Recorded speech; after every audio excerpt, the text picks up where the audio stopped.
Good morning. This is Kenny Idedevbo, or When God and I Talk Extraordinary Monday.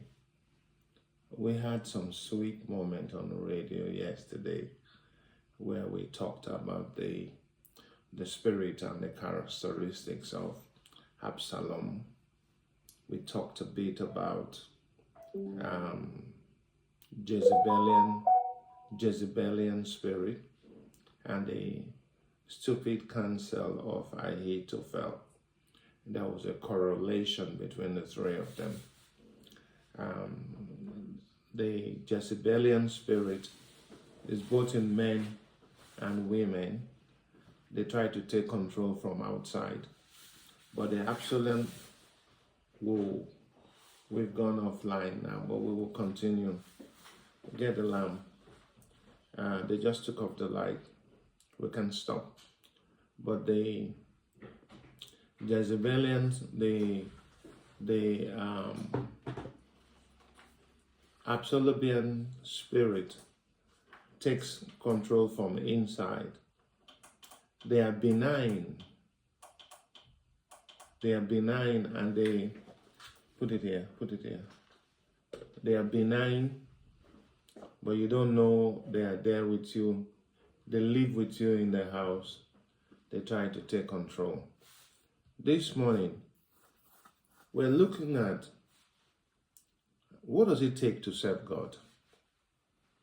Serving God in the Bible is defined as a voluntary, loving act of dedication, using one's life, gifts, and resources to honor Him and serve others.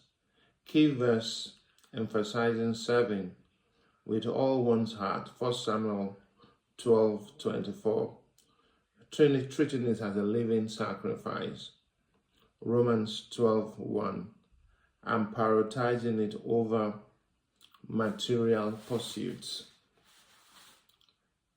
Joshua 24:15 says, "But for me and my household, we will serve the Lord."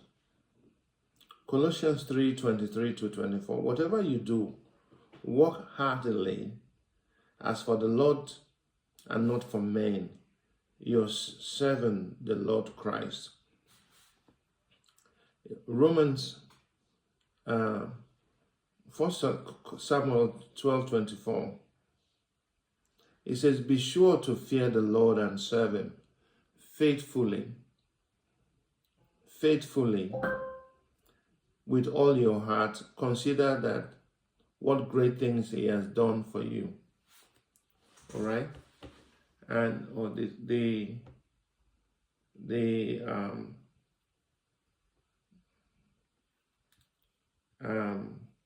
Romans 12:1 says, "Present your bodies as living sacrifice, holy, acceptable to God, which is your reasonable service."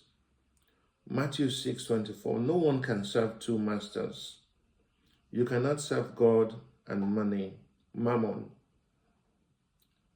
1 Peter 4:10 says, "Each of you will use whatever gift you have received to serve others as faithful servants of God." Mark 10:45, "For even the Son of Man did not come to be served, but to serve, and to give His life as ransom for many." Service should be joyful and sincere, not under compulsion. Serving people is equivalent to serving God, particularly when helping the vulnerable. The Bible notes that God blesses those who serve Him, providing for their need and honoring their work. So you see, God honors everyone that serves Him. Everyone that serves Him. John 12:26, God honors everyone that serves Him consistently. Divine rewards, Revelation 22:12-13. This is a reward for everyone. Therefore, work to receive your own reward. And then it says 7 ways we can serve the Lord. Is serving the Lord involve dedicating daily life to Him through His intentional actions that reflect faith, love. Key ways include studying scriptures, like we're doing this morning, engaging in prayers, serving others, sharing the gospel, living out Christian ethics, dedicating time and resources, and maintaining a repentant heart. Live for God's glory, making God the priority in daily life rather than living for selfish desires, acknowledging Him in all endeavors. Commit to prayer, maintaining a consistency to include personal devotion, interceding. Well, let's break it down a bit. You see, the service of God is a thankless job. Don't expect men to thank you, but God rewards those who serve Him and who are called according to His purpose. If you expect men to acknowledge you, men are very uncomplimentary. Not everybody. Look at the 10 virgins. How many came back to say thank you? Look at the lepers. How many came back?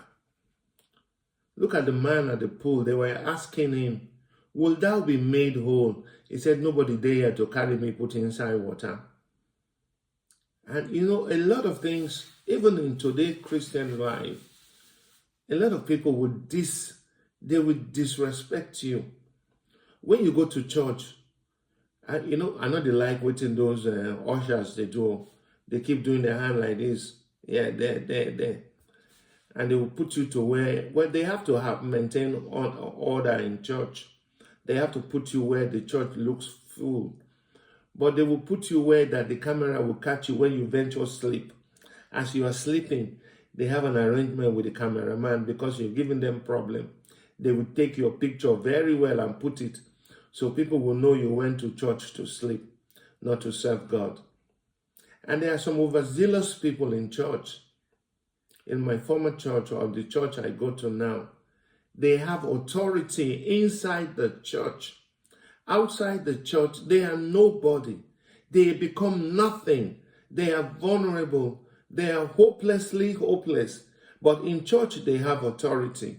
On the day of service, they would make sure you do not sit. They collapse all the seats in front where you normally sit. They will expect you to beg them. Some people pay money to people in church so they have a good place to sit. All these are all man-made. You're not serving God. Let me tell you, you ushers and church workers who go there to profane the name of God because they are not giving you money or a gunje, you make sure they don't sit. Some people have a place where they sit, and that place they are able to focus on God. But when you take them out of there, sleep will come. You see, when they are in a party or doing something rubbish, sleep won't come. As soon as they enter into church and say, let's open your Bible to so-and-so place, sleep will come. It is the devil trying to take your attention away from what you ought to hear and listen and observe. So those of us who say we serve God, are you serving God in truth and in purpose?